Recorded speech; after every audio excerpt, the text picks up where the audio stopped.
275. Tenaga dalam Yin. Jian Chen kembali ke kapal dengan suasana hening, terutama para pekerja asosiasi yang sudah melihat tindakannya. Jian Chen tidak menyalahkan sikap mereka.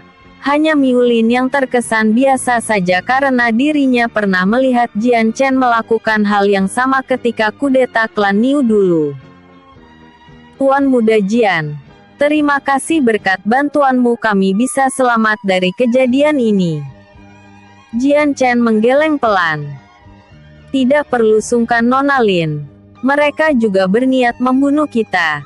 Sudah sepatutnya kita harus melawan. Miu Lin tersenyum. Ia kemudian bertanya tentang kelompok yang menyerangnya tersebut karena gadis itu sadar. Mereka tidak berniat merampok kapalnya melainkan untuk membunuh semua penumpang yang ada di kapal asosiasi. Aku tidak terlalu yakin, tapi sepertinya mereka berniat untuk membunuhmu, Nona Lin. Bukan kapal ini. Apa? Membunuhku? Tapi kenapa? Miu Lin sangat terkejut mendengarnya. Mungkin statusmu yang tinggi di asosiasi. Melihat informasi Nona sudah diketahui Kekaisaran Qilin menunjukkan betapa berbahayanya situasi klan Miu sekarang. Jian Chen juga mengatakan kelompok naga ombak sepertinya sudah memprediksi kemana jalur kapal asosiasi berlayar. Mereka sengaja menunggu di sini dan menyerang ketika kapal Miu Lin sudah berada jauh di ibu kota Kekaisaran. Miu Lin menahan nafasnya. Firasatnya semakin buruk ketika mendengar penjelasan Jian Chen. Yang paling ia takuti adalah keadaan klannya sekarang. Tuan Muda Jian, apa menurutmu klan Miu baik-baik saja? Tanya Miu Lin dengan cemas. Aku tidak yakin, tapi semoga saja demikian. Jian Chen sebenarnya juga ragu dengan jawabannya sendiri.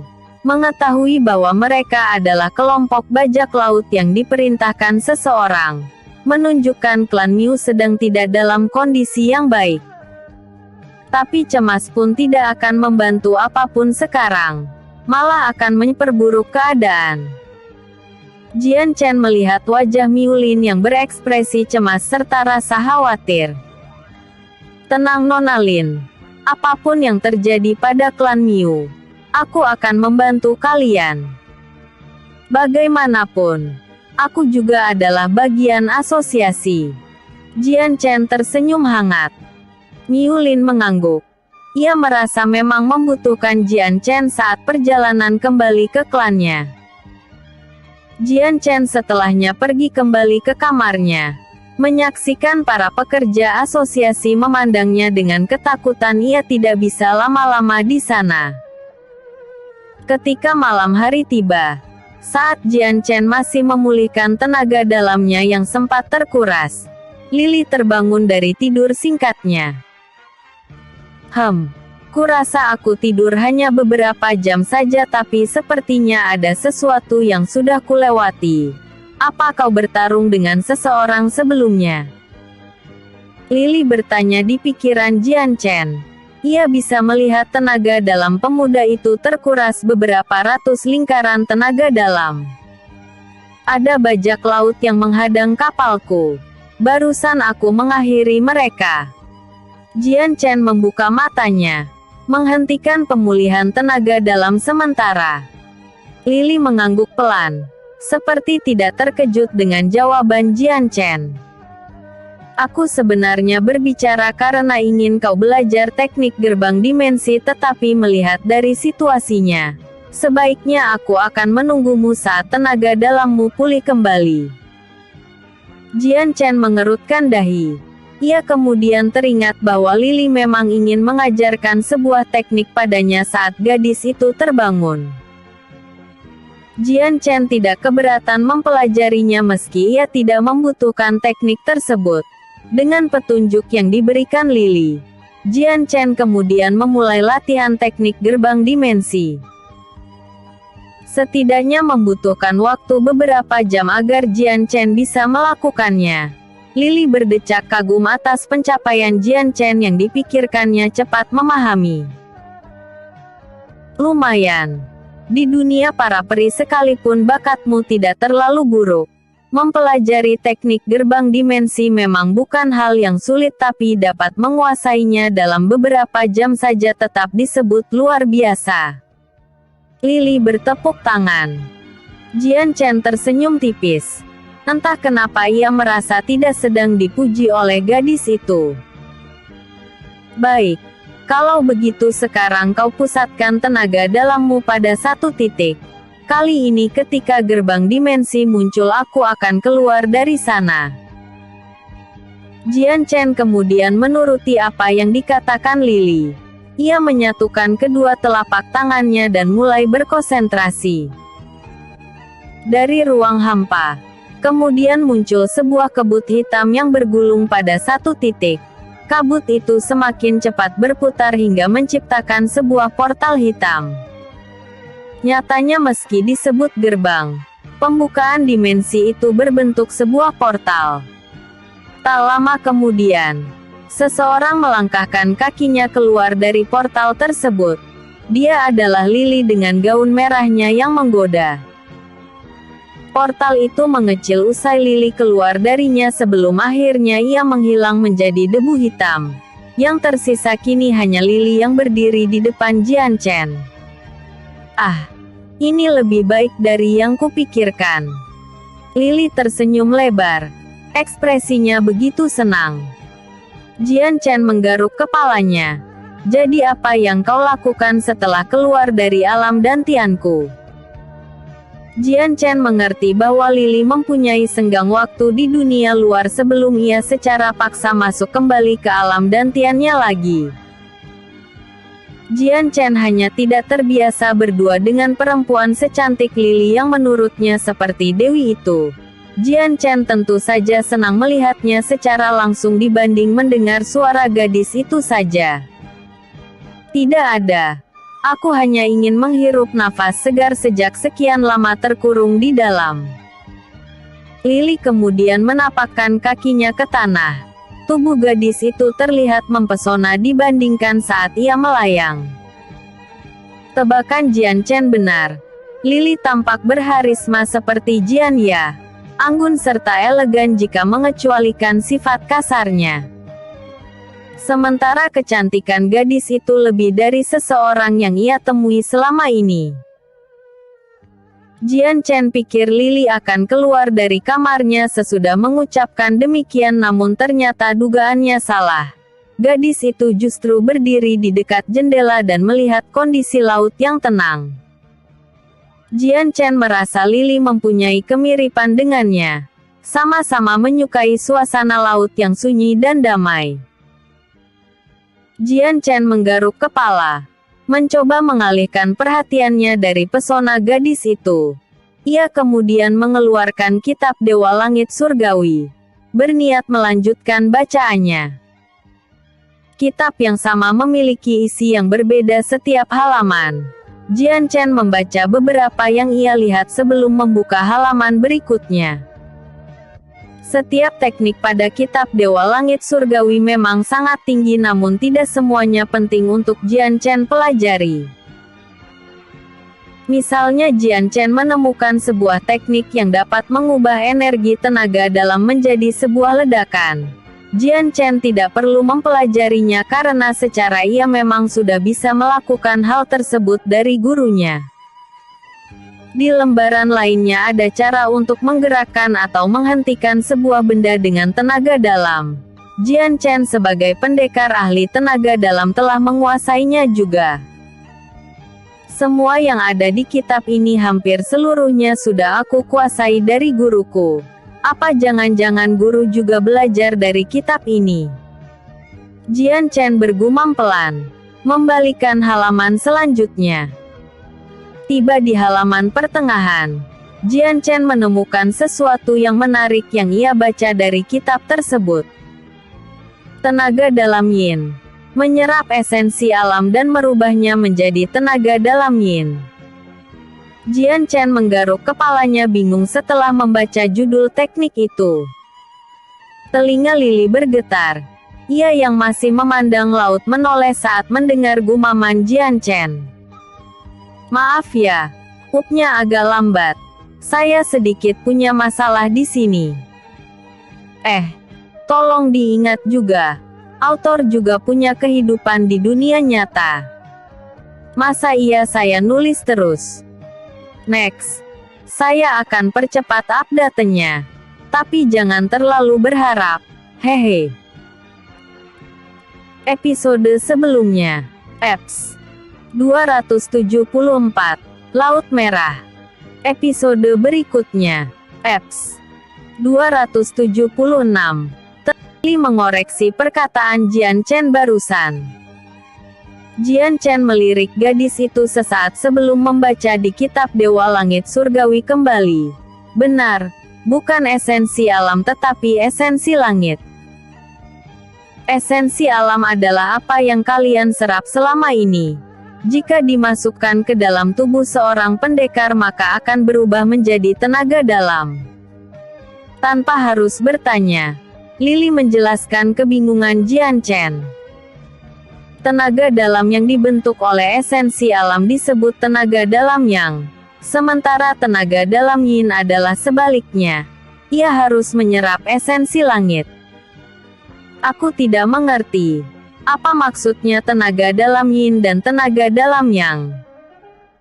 Mendengar Lily mengetahui teknik yang dibacanya, Jian Chen memilih mendengarkan perkataan gadis itu daripada melanjutkan membaca. Akan sulit memahami jika dengan penjelasan saja. Lily menghela nafas pelan. Lily kemudian mengulurkan tangan putihnya sebelum melakukan perubahan jenis. Tak lama kemudian muncul sebuah api hitam yang melayang di telapak tangan Lily. Apa menurutmu tentang api hitam ini? Bukankah kau pernah melakukannya saat aku memberikan tenaga dalamku untukmu? Jian Chen mengangguk. Ketika peperangan di kota Anshan dulu, ia pernah diberikan tenaga dalam dari Lily. Itu sebabnya waktu itu Jian Chen bisa menyemburkan api hitam di mulutnya. Api hitam memiliki daya bakar yang tinggi. Pusaka atau manusia sekalipun dapat jadi butiran debu jika mengenainya. Api yang kubentuk ini adalah berasal dari tenaga dalam yin. Jika seseorang menggunakan tenaga dalam biasa maka warna api ini akan berubah seperti api pada umumnya. Jadi maksudmu api hitam hanya bisa dibentuk oleh tenaga dalam yin? Lily mengangguk. Benar, karena dunia dan ras kita berbeda. Maka tubuh dan komponen kita juga berbeda termasuk dantian di dalam tubuh. Ras peri memiliki kemampuan istimewa yaitu dapat menyerap esensi langit ke dalam tubuhnya. Sementara manusia hanya dapat menyerap esensi alam saja. Esensi alam dan esensi langit berbeda. Esensi langit memiliki kepadatan yang lebih sempurna daripada esensi alam yang berarti esensi langit lebih kuat dibanding esensi alam. Meski begitu, esensi langit lebih sulit untuk diserap. Lily saja akan membutuhkan waktu lama untuk memulihkan tenaga dalamnya. Berbeda jika dengan esensi alam yang cenderung cepat dan mudah. Kami ras peri, sudah dari kecil hidup di atas langit memungkinkan tubuh kami bisa menyerap esensi langit. Tapi untuk manusia, walaupun bisa, kalian tidak dapat menyimpan esensi langit di tubuh. Jadi pada intinya aku bisa mempelajari teknik ini. Jian Chen bertanya antusias. Dengarkan dulu. Sudah kubilang kah? Sebelum Lily menyelesaikan kalimatnya, ia merasakan kalau tubuhnya sudah mencapai batas di dunia luar. Lily berdecak kesal. Ia bahkan belum 1 jam di sini. Gadis itu tidak punya pilihan lain selain harus kembali. Dengan sekali ayunan tangan, gadis itu menciptakan portal dimensi sebelum masuk ke dalamnya. Lily kembali ke alam dantian Jian Chen. Lily memang dapat membuat portal kembali saat ia masuk, namun untuk keluar dari alam dantian, gadis itu harus dibantu Jian Chen. Jadi bagaimana aku menyerap esensi langit? Jian Chen bertanya pada Lily dengan antusias. Ia sudah merasakan bagaimana kekuatan tenaga dalam yin di tubuhnya. Bukan hanya elemen apinya yang menjadi lebih panas, namun elemen cahaya Jian Chen juga langsung meningkat kuat. Ciri khas seseorang mempunyai tenaga dalam yin adalah warna tenaga dalamnya yang berwarna hitam, bukan biru. Itu sebabnya elemen api dan cahaya Jian Chen waktu lalu langsung berwarna hitam setelah menggunakan tenaga dalam yin, sementara tenaga dalam yang cenderung berbeda. Lily ingin mengatakan sesuatu tetapi mengurungkan niatnya. Ia sebaiknya tidak menjelaskan sesuatu melainkan memperlihatkan pada pemuda itu secara langsung. Dengan sedikit petunjuk dari Lily serta kitab Dewa Langit Surgawi, Jian Chen langsung memahami cara kerja menyerap tenaga dalam yin ke tubuhnya. Jian Chen merubah posisi duduk bersila sebelum memejamkan mata dan mulai berkonsentrasi penuh. Seperti yang dikatakan Lily, esensi langit sulit diserap oleh tubuh Jian Chen. Meski bisa mengumpulkannya, namun akan membutuhkan waktu yang amat lama. 1 jam berlalu. Perlahan tapi pasti Jian Chen mulai merasakan esensi langit menyerap ke dalam tubuhnya. Sekitar beberapa jam kemudian ia akhirnya bisa membentuknya menjadi sebuah tenaga dalam. 5 jam aku mengumpulkan tenaga dalam dari esensi langit namun hanya bisa membentuk 5 lingkaran saja. Jian Chen menggeleng pelan, tidak menyembunyikan kekecewaannya. Jian Chen akui dirinya masih berlatih tetapi tetap saja 5 lingkaran tenaga dalam terlalu sedikit untuknya. Sudah aku katakan sebelumnya, tenaga dalam yin berbeda dengan tenaga dalam yang. Kepadatannya lebih sempurna. Memasukkannya ke dalam dantianmu membutuhkan konsentrasi yang penuh. Tentu saja alasan mendasar Jian Chen lambat mengumpulkan tenaga dalam yin karena pemuda itu belum terbiasa melakukannya. Anda itu Lily. Mungkin ia bisa mempersingkat waktunya jadi lebih cepat. Biarpun Jian Chen sedikit kecewa dengan latihannya tetapi ia juga merasa puas setelah mendapatkan tenaga dalam yin. Jian Chen berniat mencoba menggunakan tenaga dalam yin itu namun baru saja hendak melakukannya tiba-tiba tenaga dalam yin tersebut sirna bagai asap di dantian Jian Chen. Kenapa tiba-tiba menghilang? Jian Chen terkejut ketika tidak merasakan tenaga dalam yin lagi. Berbeda dengan Jian Chen yang kebingungan, Lily justru sebaliknya. Ia tertawa terbahak-bahak di dalam dantian Jian Chen. Sudah aku katakan, tenaga dalam dari esensi langit tidak bisa disimpan di tubuh manusia. Setidaknya kau dapat menyimpannya selama 5 menit sebelum tenaga dalam yin menghilang di tubuhmu. Mata Jian Chen melebar. Ia mendengus kesal pada Lily. Kenapa kau tidak mengatakannya dari awal? Hei, aku sudah mengatakannya sebelumnya. Kau saja yang tidak mendengar penjelasanku. Lebih memilih buru-buru ingin belajar. Jian Chen menggaruk kepala frustasi. Ia merasa dikhianati tetapi memang benar apa yang dikatakan Lily. Jadi latihanku sekarang sia-sia. Apa aku tidak mempunyai cara lain agar tubuhku bisa menampung tenaga dalam yin itu? Jian Chen bertanya putus asa. Lily mengangkat bahunya. Selama ini aku tidak pernah mendengar seorang manusia menyerap esensi langit sebagai tenaga dalamnya apalagi dengan sebuah teknik. Mereka yang bisa menyerap esensi langit umumnya memang bukan dari ras manusia. Hanya ras elf, ras kurcaci, ras peri merupakan ras dominan yang bisa menyerap tenaga dalam yin. Tapi aku juga menemukan sesuatu yang unik dari dunia asalmu ini mengenai masalahmu itu. Ada seorang perempuan yang memiliki tubuh istimewa dan mungkin dengan gadis itu kau bisa memiliki tenaga dalam yin. Tubuh istimewa. Siapa? Kau mengenalnya. Berasal dari klanmu. Bukankah kau pernah berciuman dengan perempuan itu? Jian Chen mengerut dahi. Ia diam sejenak mencoba berpikir lebih dalam. Jian Chen yakin tidak pernah berciuman dengan wanita manapun selama di dunia ini kecuali dengan ketidaksengajaan. Pemuda itu kemudian teringat dengan seorang wanita yang berasal dari klannya. Jian Ya. Tepat sekali. Lili tertawa kecil dari reaksi wajah Jian Chen. Gadis itu memiliki tubuh yang unik di tubuhnya yang bisa menyerap esensi langit.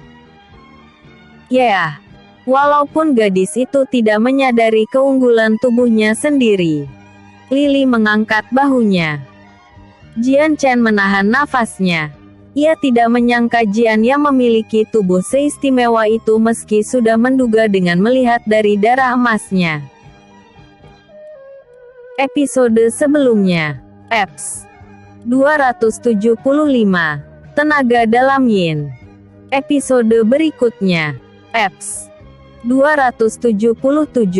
Tujuan Jian. 277. Tujuan Jian Ya. Hachi.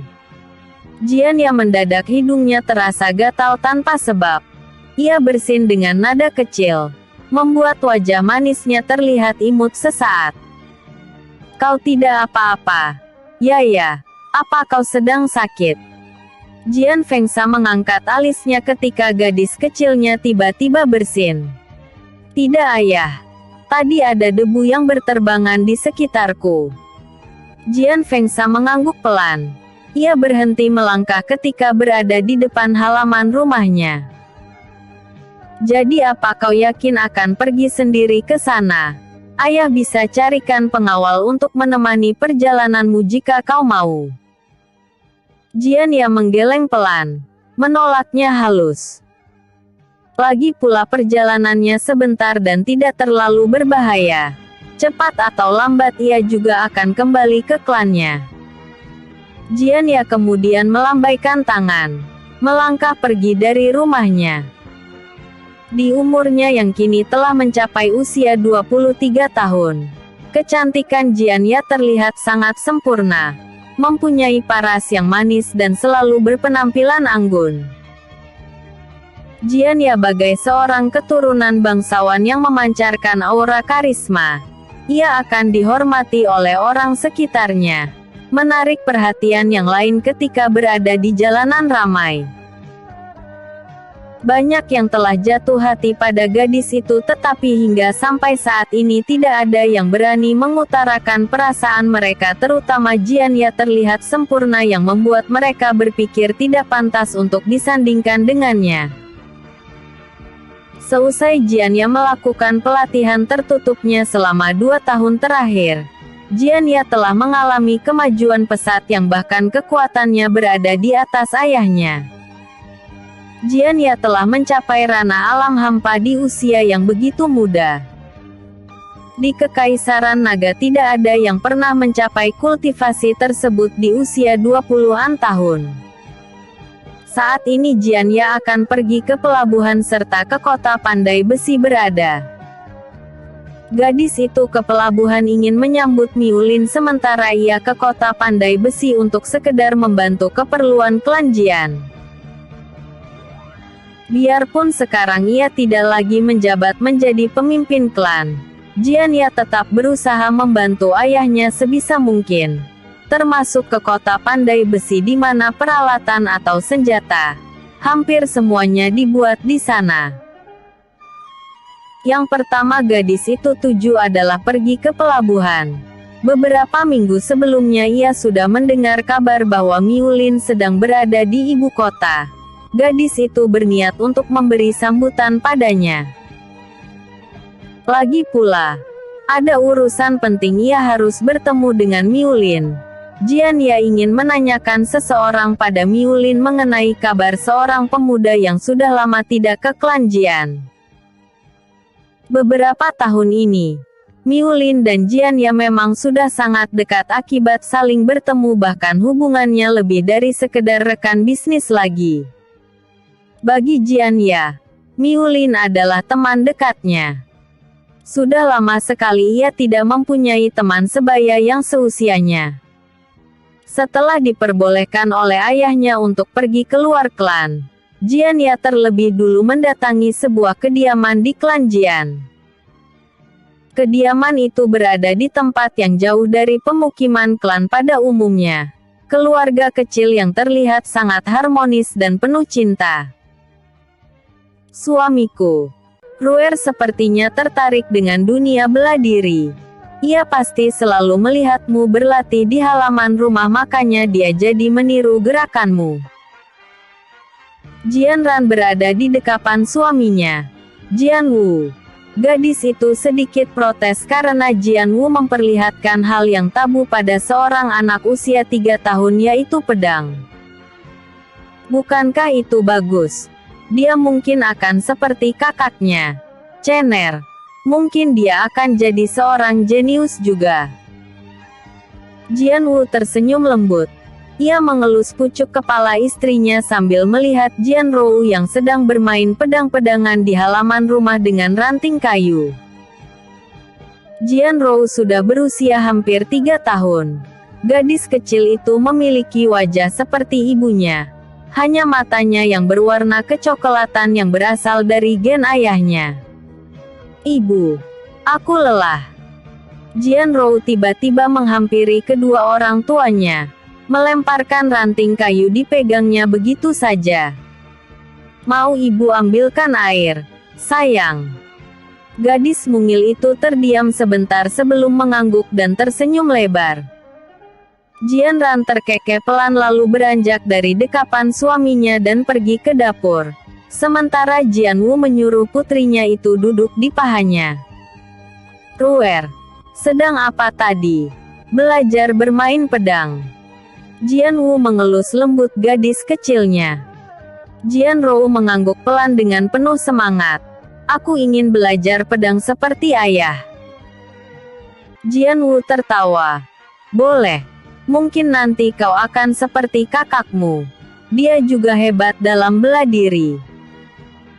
Biarpun Jian Wu tidak mengetahui kekuatan Jian Chen sekarang, tetapi ia bisa melihat kepintaran anaknya saat masih kecil dulu. Ekspresi Jian Rou berubah cemberut. Gadis mungil itu sudah sering mendengar tentang kakaknya di akademi yang kini sedang berlatih di sana selama beberapa tahun terakhir. Jian Rou ingin bertemu kakaknya, namun Jian Chen selalu tidak pulang setiap tahunnya. Jian Wu tersenyum tipis melihat raut wajah putrinya, tetapi ia tidak berbicara lebih jauh. Ketika ia ingin mengubah topik pembicaraan, seseorang datang ke kediamannya. Kak Yaya, aku merindukanmu. Jian Rou beranjak senang saat mengetahui orang tersebut adalah Jian Ya. Gadis kecil itu kemudian berhambur memeluknya. Ah, Ruer, kau semakin cantik saja. Jian Ya tertawa kecil, menyambut tubuh gadis kecil itu lalu menggendongnya ke atas. Kak Yaya, apa kesini ingin bertemu dengan Rurou? Jian Ya mengangguk kecil. Iya, aku sedang merindukanmu. Jian Rou bereaksi senang. Bisa dibilang selama ini Jian Ya adalah teman bermainnya. Di samping itu Jian Ya juga memang sering ke kediaman Jian Wu setiap minggunya. Bahkan pasangan suami istri itu sudah menganggap bahwa Jian Ya adalah bagian dari keluarga mereka. Yaer, apa kau akan pergi ke kota pandai besi itu? Jian Wu bertanya, menghentikan gerakan Jian Ya yang sedang bermain dengan putrinya. Awalnya Jian Wu selalu memanggil Jian Ya dengan penuh hormat mengingat statusnya sebagai keturunan dari ketua klan Jian, namun setelah Jian Ya meminta untuk dipanggil dengan panggilan seharusnya ia merubah panggilan tersebut. Iya Paman Wu. Aku kesini ingin berpamitan pada Rurou sebelum pergi. Jian Ya mencolek hidung Jian Rou yang membuat gadis itu memanyunkan bibirnya lucu. Ya kenapa tidak bilang akan kesini? Aku belum menyiapkan apapun untukmu. Jian Ran tak lama kemudian muncul di balik bingkai pintu. Melihat Jian Ya, ia merasa senang. Tidak apa Bibi. Aku hanya ingin berpamitan ke sini. Jian Ya kemudian menurunkan Jian Rou dari gendongnya. Gadis kecil itu segera berlari ke ibunya dan mengambil air putih yang dibawa. Tidak banyak obrolan yang dilakukan Jian Ya di sana. Sesekali Jian Ran kadang bertanya pada Jian Ya mengenai anaknya di akademi.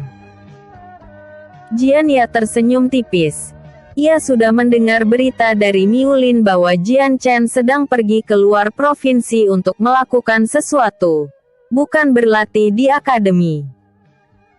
Selama ini Jian Ya selalu berbohong pada keluarga Jian Wu mengenai Jian Chen. Hal ini membuat dirinya merasa bersalah pada mereka. Jian Ya hanya mengatakan kalau Jian Chen sudah sangat kuat, melebihi murid manapun di sana. Jian Ya hanya mengatakan tentang potensi Jian Chen yang kemungkinan akan benar. Selepas beberapa percakapan, Jian Ya kemudian berpamitan pada keluarga kecil tersebut. Ia kemudian memulai perjalanannya menuju pelabuhan. Episode sebelumnya, Eps 276, Tenaga Dalam Yin 2. Episode berikutnya, Eps 278, Pertemuan Lama. Terpopuler 278, Pertemuan Lama. Jian Ya melangkahkan kakinya keluar perbatasan klan. Sudah lama sekali semenjak ia menjabat jadi ketua klan. Gadis itu hampir tidak sama sekali memiliki waktu kebebasan. Setelah beberapa menit berjalan dan memastikan tidak ada yang melihatnya, ia kemudian melanjutkan perjalanannya dengan terbang. Biarpun Jian Ya masih di ranah alam hampa, gadis itu dapat terbang seperti seorang pendekar alam langit. Hal ini disebabkan karena tubuhnya yang istimewanya. Dengan terbang, Jian Ya bisa lebih cepat menuju ke pelabuhan. Menurutnya, seharusnya kapal asosiasi akan kembali ke pelabuhan hari ini tepat di siang hari. Namun siluet kapal tersebut sama sekali belum terlihat sehingga Jian Ya harus menunggu lebih lama di pelabuhan. Menunggunya gadis itu di sana cukup membuat perhatian banyak orang di sekitarnya, apalagi paras gadis itu yang amat sangat cantik. Tidak lama kemudian kapal yang ditunggunya datang. Jian Ya merasa senang ketika kapal itu merapat ke pelabuhan dan melihat Miulin, namun sesaat pandangannya tertuju pada laki-laki di sampingnya. Aku tidak menyangka saudari Ya menungguku di pelabuhan. Miulin tersenyum lebar ketika melihat Jian Ya melambaikan tangan ke arah dirinya. Berbeda dengan Miulin, ekspresi Jian Chen campur aduk ketika harus bertemu Jian Ya kembali. Ia sama sekali tidak siap. Melihat Jian Ya lagi membuat Jian Chen jadi teringat dengan ucapan Lili di kapal. Sesaat telinganya tiba-tiba terasa panas memikirkan itu. Jian Chen sudah diberitahukan Miulin tentang Jian Ya yang mengetahui latihannya di provinsi lain. Meski begitu ia masih bingung jika harus menjawabnya mengingat ia sudah menghilang hampir 3 tahun tanpa kabar apapun. Ya, sudah lama sekali tidak kita bertemu. Kau semakin cantik saja. Miulin memeluk gadis itu usai kapal berlabuh. Ia menyambut sahabat baiknya dengan hangat. Sama seperti Jian Ya, Miulin juga merasa senang mempunyai teman seumurannya. Sebagai tetua klan dan pengurus asosiasi, Miulin bisa dibilang tidak mempunyai hubungan apapun dengan orang lain kecuali hanya hubungan bisnis belaka. Saudari Lin, kau terlalu berlebihan memuji. Jianya menjawabnya dengan senyuman canggung. Meski hubungan keduanya sudah dekat, Jianya masih terbilang menghormati Miulin sebagai rekan dari klan Jian. Lagi pula usia Miulin lebih tua dari Jianya. Sudah sepatutnya ia hormat. Jianya dan Miulin sedikit berbasa-basi sebentar sementara para pekerja asosiasi mulai menurunkan barang-barang yang ada di atas kapal dan mengangkutnya ke pelabuhan. Jian Chen berdiri di samping Miulin. Pemuda itu bingung harus berkata seperti apa ketika melihat Jianya lagi. Benar saja. Tidak membutuhkan waktu yang lama hingga pandangan gadis itu beralih ke arahnya. Tatapan Jian Chen dan Jianya bertemu. Keduanya saling diam sesaat. Jianya, meski sudah lama tidak bertemu Jian Chen lagi, ia langsung mengenal pemuda itu apalagi melihat mata emasnya yang indah. Jian Chen kini telah banyak berubah baik itu dari fisik maupun aura kekuatannya yang lebih kuat. Sekarang, tinggi Jian Chen telah melampaui gadis itu. Bisa dibilang tinggi Jianya sebahu dari tinggi Jian Chen, membuatnya terlihat lebih muda darinya. Keduanya saling bertatapan beberapa menit sebelum refleks mengalihkannya bersamaan. Jianya jadi teringat tentang kejadian beberapa tahun lalu saat ia harus menciumnya. Hal tersebut sukses membuat wajah gadis itu sedikit memerah. Menyadari aksi saling tatap tersebut, Miulin yang menonton keduanya hanya menggelengkan kepala sambil tertawa kecil. Tidak harus pintar untuk melihat ada hubungan perasaan antara Jian Chen dan Jianya. Miulin tanpa basa-basi atau berpamitan pergi, langsung meninggalkan keduanya. Ia sebaiknya tidak ikut campur dengan reuni pertemuan mereka yang boleh jadi melibatkan sebuah rasa di dalamnya. Perginya Miulin justru malah membuat situasi lebih canggung. Jian Chen menggaruk kepala. Ia tak bisa di posisi ini terus sehingga laki-laki tersebut memulai percakapannya. Ketua ya, sudah lama tidak berjumpa. Jian Chen menyatukan kedua tangannya, memberi hormat. Jianya batuk pelan. Ia merasa tidak senang Jian Chen memanggilnya demikian padahal dulu ia sudah memberitahu agar panggilannya diubah. Kau menyadarinya bukan kalau dia mempunyai perasaan yang sama denganmu? Kenapa kau tidak memanggilnya secara langsung? Seperti yang aku katakan, dia adalah peluang agar dirimu bisa menyimpan tenaga dalam yin. Lili berkata di pikiran Jian Chen. Jian Chen hampir mengumpat. Ia sudah mendengar syarat dari Lili agar tubuhnya bisa menyerap esensi langit secara permanen tetapi tetap saja meski mengetahuinya, mendapatkannya rasanya mustahil. Maaf, maksudku lama tidak bertemu denganmu, saudari ya. Jian Chen menggaruk kepalanya dengan senyuman canggung. Entah kenapa ia mendengar usulan Lili. Jian yang mengangguk pelan, menyapanya balik. Walau hanya sekilas Jian Chen bisa melihat gadis itu sangat senang ketika ia menganggapnya seperti gadis seusianya. Jianya telah mengalami banyak perubahan juga terutama di usianya yang sudah dewasa. Bagi Jian Chen, Jianya terlihat lebih manis dengan tampilan anggunnya yang memancarkan aura kebangsawanan tinggi. Wajah Jianya memerah saat Jian Chen menatapnya tanpa berkedip. Ia memalingkan wajahnya dengan sedikit tersipu malu. Apa yang kau tunggu? Kenapa tidak langsung saja pada intinya? Lili berkata geram. Jelas-jelas keduanya sudah saling menyukai. Ayolah, kau tinggal ungkapkan rasa sukamu pada dia. Sama seperti pada kedua gadismu sebelumnya. Lalu setelah itu kau bisa. Aku tidak akan melakukannya jika aku belum menikah. Jian Chen memotong ucapan gadis itu sebelum kalimatnya benar-benar selesai. Lily menghela nafas. Baik-baik. Terserah padamu tentang keputusan itu. Lagi pula kau sekarang tidak sedang membutuhkan tenaga dalam Yin. Kekuatanmu saja sudah sangat kuat tanpa bantuannya. Jian Chen mengangguk pelan. Walaupun ia sangat tertarik dengan tenaga dalam Yin, namun saat ini ia tidak benar-benar membutuhkannya.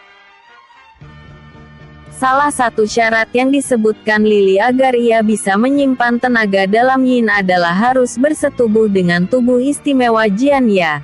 Tentu saja Jian Chen langsung menolak, apalagi bukan waktunya ia memikirkan hal itu sekarang di situasi kekaisaran yang kacau. Episode sebelumnya. Eps 277. Tujuan Jian Ya. Episode berikutnya. Eps 279. Situasi klan Miu.